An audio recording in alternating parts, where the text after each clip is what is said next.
অনেকদিন পর নিজেকে নিয়ে কিছু কথা লিখলাম।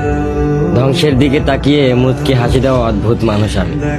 হয়তো আমি পাগল, হয়তো অনুভূতির ভিতরে কোন এক গভীর অতল দুঃখ বাসা বেঁধেছে। তবুও নিজেকে জোর করে হাসাতে শিখে গেছি।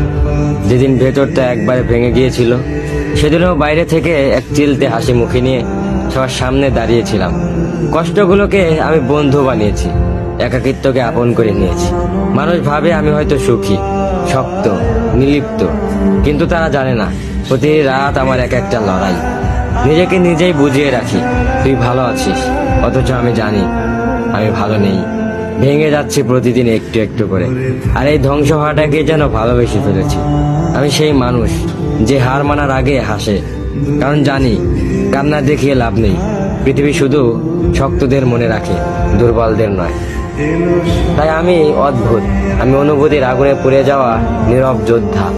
আমার জীবন কোনো সুখের গল্প নয়, এটা নিঃশব্দ বিপ্লব, যেখানে হাসির আড়ালে লুকানো থাকে হাজারো না বলা কথা, ভাঙা স্বপ্ন, হারিয়ে যাওয়া আমি।